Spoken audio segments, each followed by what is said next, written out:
All right, guys. So welcome back to Vibe Trading, the show where I get on various traders and builders in the space. Today I've got Charlie from Felix. He's one of the founders. Thank you very much for coming on, Felix. Maybe a great way to just bit of an intro about yourself and Felix on Hyperliquid. For sure. Yeah, thank you, Nico, for having me. On the Felix side, we got started in July of 2024, building out lending market infrastructure on Hyperliquid. Myself, I started a DeFi risk firm called Antheus Labs prior to starting Felix. We were doing mainly lending risk, and from that, we started building Felix out from being, really in Hyperliquid and seeing an opportunity to offer basically secure money market infrastructure for Hyperliquid power users who, at the time, didn't have any hype. Soon, we're going to have a lot who wanted to borrow against that hype to go trade more on Hyperliquid. So that was the flagship product that we started with. We've since launched perps on Hyperliquid by HIP3, and we've also launched a spot equities product in collaboration with Ondo. So that's a bit about us. Be happy to dive in more. What made you actually decide to start building in the Hyperliquid eco in the first place? For sure, yeah. What's I the have law? to give.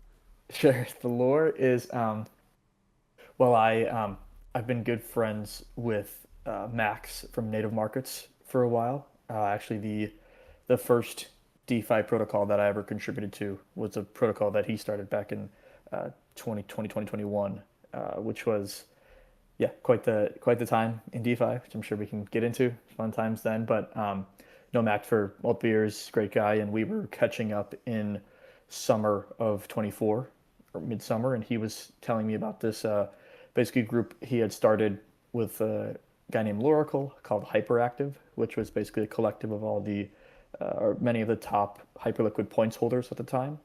Um, so with that, he was saying, hey, we've got this group, and I know you guys do a lot on the lending side. What if, and at the time, he was also coincidentally leading growth for Liquidity. And so he was saying, hey, what if you guys came out and built out basically a Liquidity implementation on Hyperliquid? And that was the genesis of Felix. It was just a Liquidity implementation on Hyperliquid. And from that, obviously, we've taken it to more of a general lending product with Morpho and done more from that. But really, it was got on a call immediately. We talked internally. My co-founder of Anthus is also my co-founder is Felix, and then we called some other guys that we worked with a lot and said, hey, would you guys be interested in kind of doing this together? And yeah, really, I think within the first couple of weeks after that call, like we were like, yeah, let's do this. So that was really the genesis of it. So yeah, major credit to Max and to the hyperactive guys, Omnia, Loracle, Gothix, etc. So yeah, Yeah, and you guys have obviously been, one of the more successful lending layers on top of Hyperliquid on hyperevm, and now you're venturing into an even bigger space potentially with, I would call it maybe equities on chain, but maybe you would name it slightly differently. There's obviously been a lot of hype around specifically Hip3 markets with regards to perps, which you guys obviously doing as well, but you're one of the fewer, I think, guys who are doing this specifically equities mirrored on chain is kind of how I would describe it. It'd be cool to kind of hear, how that's kind of going so far, and your sort of vision for that and how it works. for sure. Yeah, so I think really when we started building out the perps offering, a constant question was um, number one, I want exposure to these assets on chain. I'm speaking from a user perspective, but I'm holding more and more of my basically net worth on chain in stablecoins. And because of that, it's very difficult, more and more difficult to access non-crypto native assets. And I'm sure in the past year you've seen that crypto native assets, all but a few are down, 90%. And it's governance tokens, obviously, memes across the board. It's been an unideal time for crypto native assets, except for a handful, which has led people to looking for exposure elsewhere. And so, kind of this narrative has driven up that equities are the new alts for traditionally stablecoin and BTC natives, which obviously that's kind of what a major trend that I think we're seeing play out in the RWA perp space, and then also these kind of RWAs on chain in the spot form. But really, when we were building out the RWA perps product, a constant request was, I want access to these assets, but I don't want to pay a funding rate, and there's just not enough liquidity for me to get any sort of meaningful size on this right now um, without paying 10% slippage, which is obviously untenable. I'm not going to take that order, which led us to kind of down this path of trying to figure out how can we offer basically a spot equities product fully on chain, for the Hyperliquid native, but not face these issues of having no optionality. So sure, we can list two or three assets on Hypercore Spot, but for someone to actually switch over from their traditional brokerage or really find value in this, we need a large offering of assets. And then also, how can we do that in a way that provides deep liquidity on each of these assets? So it's not like, hey, yeah, we have 200 assets, but across the 200 assets, you can place a max order size of 10K. Like that wouldn't be that wouldn't be that useful. So those were the two things we were solving with, and that's how we led to the implementation that we have now, which yeah, I'm happy to dive into more, but that's kind of the background on it. Yeah, and so like from speaking with the team, it sounds like you guys are using Ondo to support the actual buying of these equities that people want to buy on chain, and in the back end, Ondo is basically buying them directly from the Nasdaq. Like, what does the listing process kind of look like through Ondo, and I guess they're doing it with Nasdaq and stuff like that. For sure.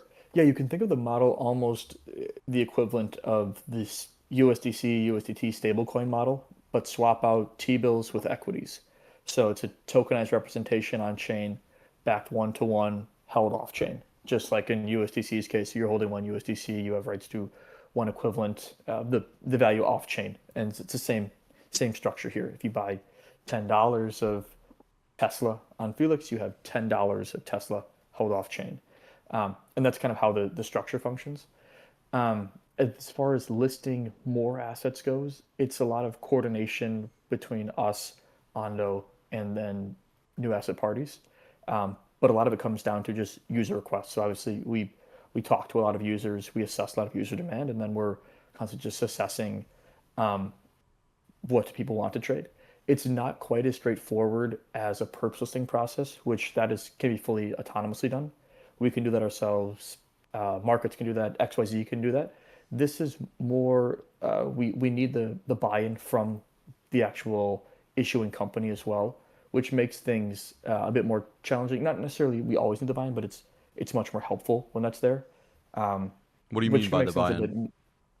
bit essentially, it's an easier process when the company that is getting the tokenized equity also wants that tokenized equity.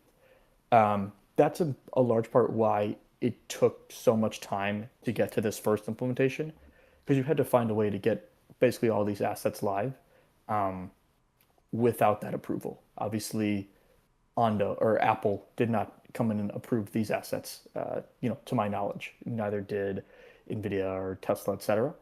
For newer assets that are being listed, getting that approval is a key benefit. So that's been something that we've been pretty focused on across the board with them.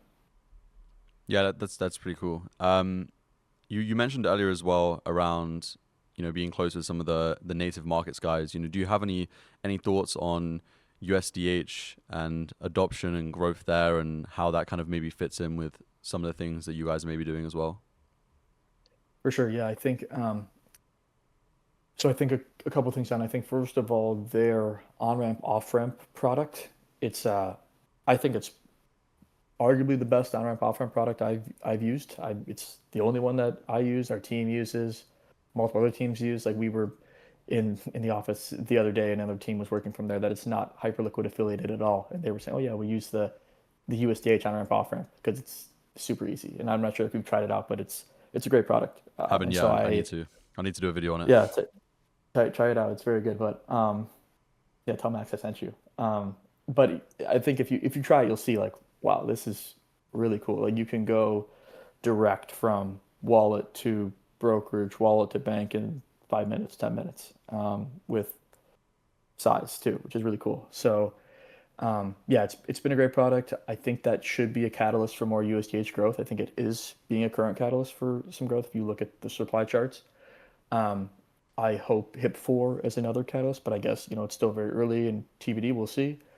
Um, I think you know, one thing that obviously, so we deployed a USDH perp dex on Hyperliquid. That's what our HIP 3 dex is denominated in as the margin asset. Um, we went into that deployment with the thesis that USDH would have these cost benefits that would make basically HIP 3 trading cheaper for traders. It was going to be 20% less on the taker side. It still is. Yeah, it's like But with the 20% take introduction, a 50 make a discount, right? Something like that. exactly, and then 50% better volume contribution on fee tiers. Um, the difficulty with that was when about a week or so after we went live, maybe less, growth mode was introduced, which basically made the cost, or which yeah, literally made the cost of trading hip three markets a magnitude lower for people who enabled that. It became the default to enable that, and therefore the cost benefit became much less meaningful, which made it very difficult for people to want to switch into USDH. There was no real benefit to going to USDH unless there was a market that was only USDH and not USDC. But I think we saw pretty early that these markets, it was pretty clear that if a market was doing well, three or four other deployers would copy that market, and there was not much defensibility. So I think that was difficult for USDH's early growth, but I'm hopeful that sort of these next catalysts coming, namely their on ramp growing and then HIP4, can be better catalysts for USDH growth. So we'll see though. Yeah, because I think it's a difficult position for you guys as competitor HIP3 providers to XYZ when XYZ is obviously doing everything in USDC and like kind of trying to dominate that market and therefore kind of has the most liquidity. I'd be interested to know as well from your guys' side when it comes to market making your HIP3 pairs. Is that something you guys have to organize yourself, or is that like fully done via HLP and other things? For sure. So it's not done by HLP, as HLP doesn't support HIP3 yet, and we don't use a sort of vault setup like Ventuals does, or Ventuals, maybe Ventuals, or maybe it's Hyena. One of them has this vault. I know Hyena does. Our market making, we do work with a market maker, but most of the volume now is done by third-party market makers that we don't coordinate with. So yeah, we work with the market maker early to bootstrap markets, get them live, and then eventually, once flow is incoming, new market makers can come in and they end up taking most of the flow. So that's typically how it works at this point. And you guys, I think there was kind of like some beef back in the day between some of the different DeFi projects on Hyperliquid around which ones like TG'd, which ones stuck around, which ones were legit. Like there was a lot of kind of, I would say, people like picking sides and stuff. But it seems like you guys have still like persevered as like one of the top places that people trust and want to lend and borrow assets and all this kind of stuff. It's obviously still quite, I think, difficult to be competitive when the underlying product that everyone's kind of using seems so similar. How would you kind of describe or like position yourself in the DeFi scene on Hyperliquid? For sure. Yeah, I think I think really on the borrow lend side, it's really consolidated around Felix and Hyperlend as far as usage goes. Um, I think the pooled model that Hyperlend uses, the Aave model, it has its benefits for pooling liquidity. It's great for if you want a huge pool of assets and you can borrow and supply any of these assets in the pool. Um, I think it has its downsides, which we saw in the recent RSETH issues on Aave, where if you have one bad asset, it can lead to chaos across the protocol. Whereas in the isolated or the siloed model that Felix uses by building with Morpho, we're able to isolate that risk much more. So if you're, say, a USDH lender, you know the exact markets that you're lending to on USDH, say Frontier or Flagship on Felix. And if there's a market that, USDC Frontier lends to, um, and something goes wrong with that collateral asset, you're not exposed to that as a USDH Frontier lender. And so it helps to shrink that risk profile and make it more manageable. So I think that's a big benefit that we're seeing. And I mean, we can get into it too, but I guess like yeah, a bit of a side note. But I think just overall, I think the risk reward of DeFi more generally from now till 2021. I think I maybe saw you in a podcast with Antoine talking about this as well. But just like that risk trade-off is just it's not there for a lot of users right now. Um, I Especially think it's recently, I a think. for sure. Like in the past 8 weeks or even 4 weeks, it's been uh, yeah, a step function greater. But yeah, I think it's difficult um, to justify for a lot of users who have brokerage access elsewhere, who have yield access elsewhere, who have dollar access elsewhere to justify keeping funds in a protocol when there are so many risk vectors that um, yeah, people are trying to work through. So TLDR is I think the siloed, the isolated model helps eliminate some of those risk vectors, which can be helpful for users. And um, you know, that is kind of the model that we've leaned into on the borrow loan side. So yeah, I plan to continue to lean into it.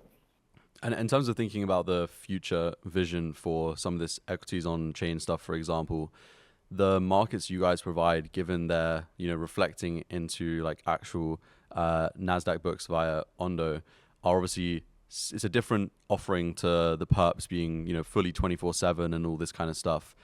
How do you think that the usage and the kind of like growth of these things is going to look in terms of who's going to actually be the users and the customers? Is it going to be purely you kind of see it as purely crypto people that want exposure to that stuff and don't have the right like setup off chain and KYC maybe limiting them, things like that? Or do you think that is actually a strong reason why also maybe people who are like maybe outside of crypto would use this instead of going and buying it off chain themselves?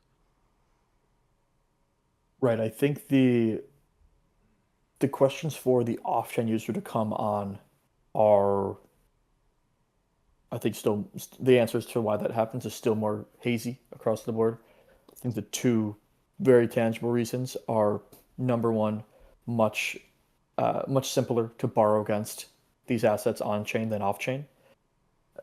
I mean, you know, you can try borrowing off chain and it's painful. Borrowing on chain, obviously, you know, it's like it takes 5 minutes and your risk limitation is very clear, your collateral is very clear, and the assets you're borrowing and how you can use it is very clear. And so it's there's a lot of benefit to that that I think off-chain people will benefit from once that's built out.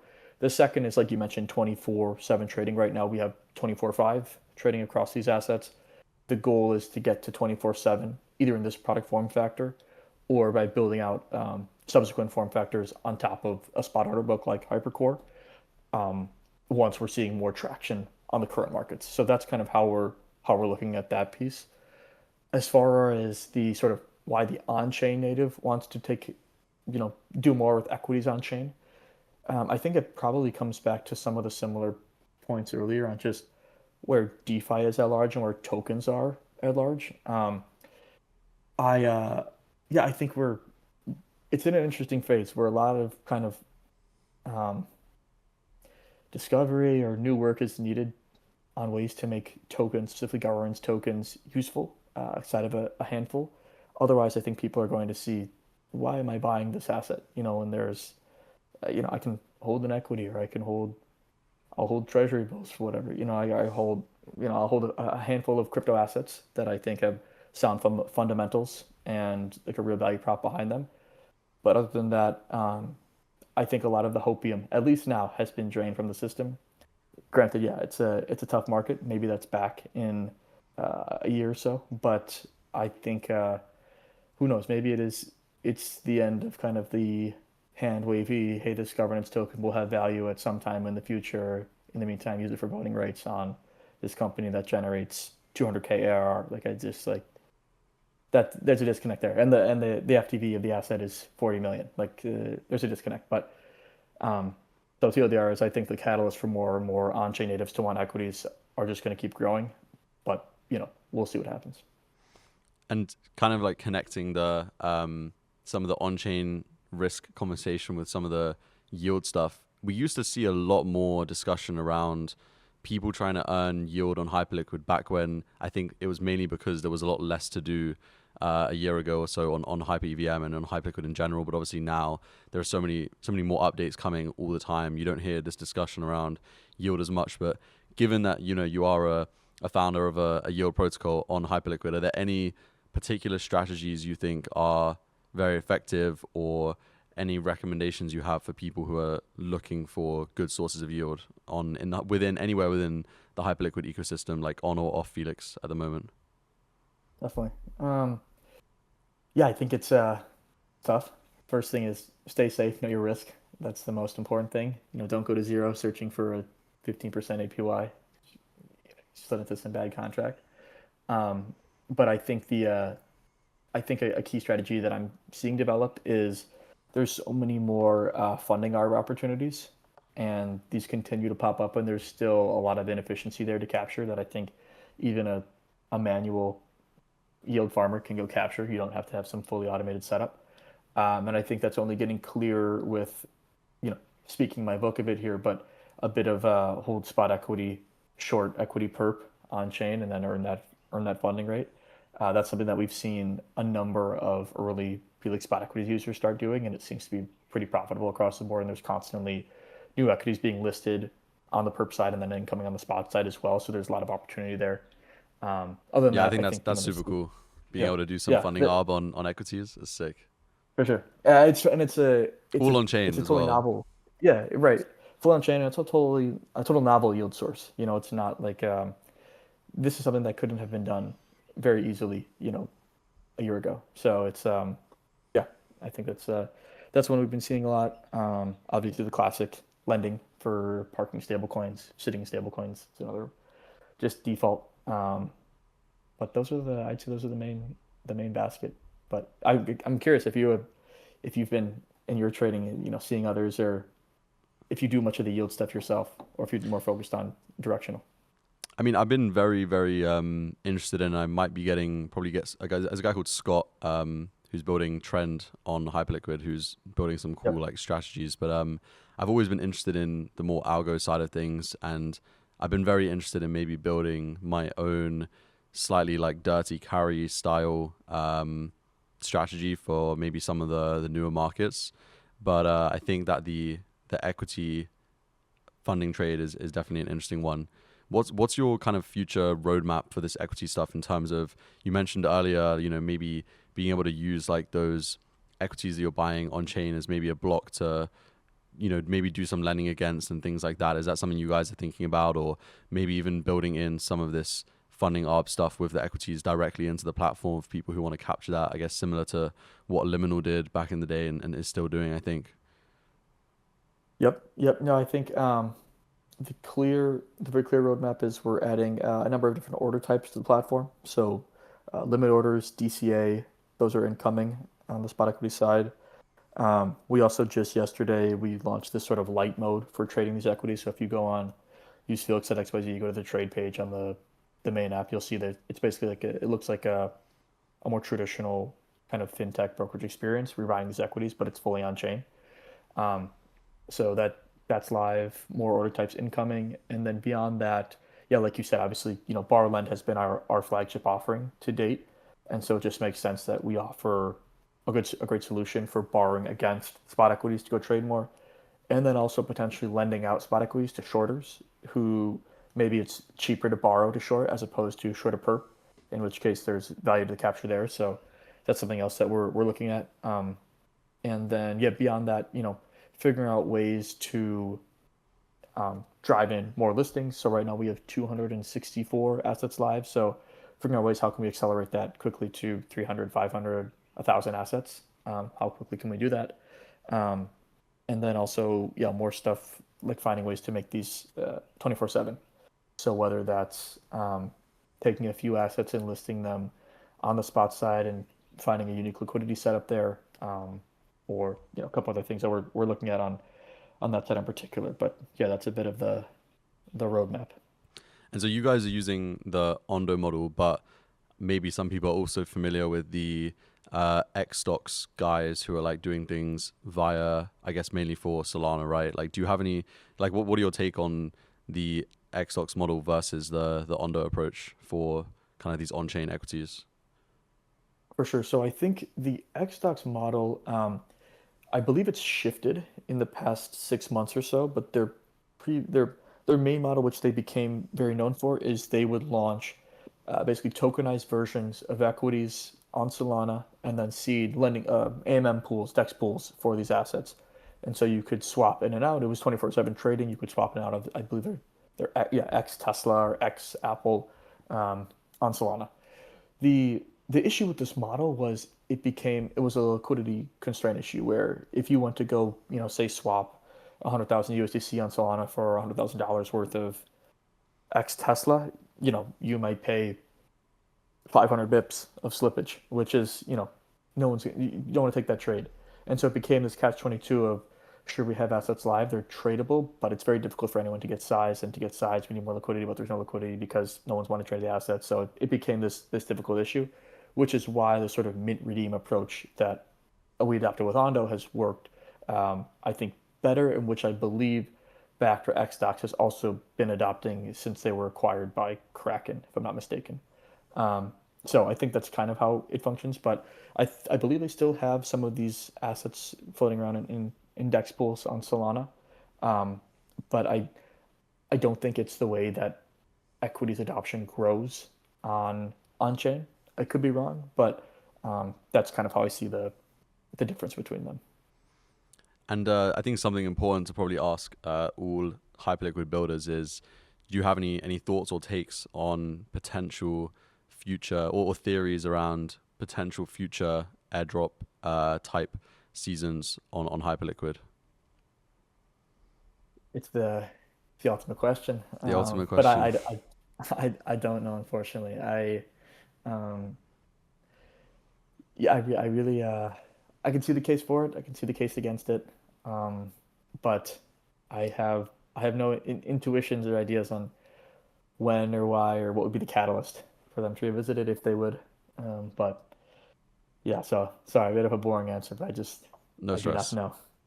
And like anything else in the space, like outside of Felix, that particularly like interests you or you're kind of like following closely, that maybe is something people can pay attention to that might be coming soon. For sure. Yeah, I think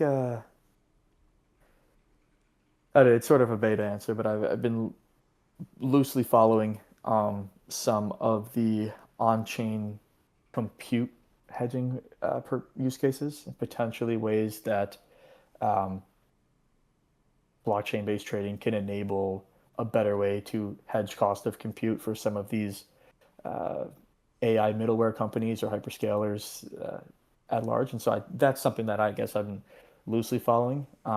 But I think I'm pretty interested in seeing ways where obviously we can leverage technology to go beyond pure yield because I just don't think we're in the market for 10,000% APY opportunities, and I don't know if we'll ever be there again. And so I think it's probably time to you continue to look for use cases beyond. Obviously, stablecoins have proven a flagship one. BTC as a store of value proven to be fairly flagship. Obviously, major downturn, but I think it's still known as one of the best hard assets globally. Um, so I think that could be another one that I'm loosely following. And do you have any, given you're doing all of this on-chain equity stuff, do you have any thoughts on the running that is happening in the current equities markets? I mean, for us, it's obviously It's obviously it's good for interesting. you I guys. really it's great. Yeah, I mean, it's great. It's great to see. I do not know what to make of the market as it stands. I mean, I certainly place some trades here and there, probably to a lesser extent as you. But currently, I'm a bit perplexed by what to make of it right now, especially with everything going on at a macro level. But yeah, I think for us, it's we don't pay a ton of attention to it because it's we're hopefully this is a product that's valuable for many years to come, and their current run up, hey, if it all crashes to you know crashes dramatically in the months to come, we'll still be here, and that's the hope. So I guess that's where I'm at with it. But I don't Building know, the Chris, have you been shovels. trading more? You've been trading more equities, I mean, or you're kind of I've hands not. off, kind I of traded a bit all the of. time? I traded a bit of oil and gold, but that's about it. I don't like. I don't claim to have any edge in equities at all. Like I'm a Yep. crypto guy. I'm a crypto chud. Like I don't know anything about equities. Like I don't want to try play that game too much. I think, but it's definitely something we probably as crypto people need to pay more attention to. And I think that it's a question of just where do you place your time in a market where potentially like crypto stuff is being outperformed, and so maybe hedging some of your performance like in the equity stuff. If you can, maybe probably need to play like a slightly longer game, but I think that like for example, like what Markets is doing as well, like the social kind of trading side on these on equities and commodities and things like that does maybe mean that we can like tap into kind of like, copy trade to an extent guys who maybe are following it slightly better. Hmm. No, I fully agree, and I think that that's a common sentiment that we've heard from a number of potential users is I'm a crypto guy. Like I don't touch equities. I think that where we see it shifting is more and more crypto guys who were crypto only are slowly starting to shift to equities because they see, I mean, number one, they see the recent volatility, which is quite attractive, and then they see, okay, well, these are the crypto assets that I, was holding or buying on more of a longer term hold, not a pure perp. These assets have done horribly. Meanwhile, if I look at equities, I could have had a 40% increase, 40% gain in the past year on, some larger cap equity. So maybe I should test this out. So we'll see if it continues. I also think it's just because now there are actually like a couple ways that make it possible, whereas before this just like was never even in the equation. So we're in a pretty interesting kind of new frontier in terms of what's actually possible to trade as crypto people, where it's no longer just crypto. Like we can actually use the crypto rails to pretty much trade everything, like, thanks to what you guys are doing and other guys are doing. So I think it's super cool. That's why I wanted to get you guys on and give some more exposure for people to know that like they can even trade this stuff on chain. So thank you very much for coming on. And if there's any closing thoughts you want to give or things you want to point people towards, feel free. I appreciate it. Yeah, I think if you want to check out Felix, use Felix at XYZ. But no, I think you have an awesome podcast. Like I love the niche guests that you bring on. Like it's not what a lot of guys you bring on. I never hear them anywhere else. So it's very cool. So yeah, thank you for having me. Yeah, good mix of traders and builders and everything in between. No stuff. Awesome. Thanks for coming on, man.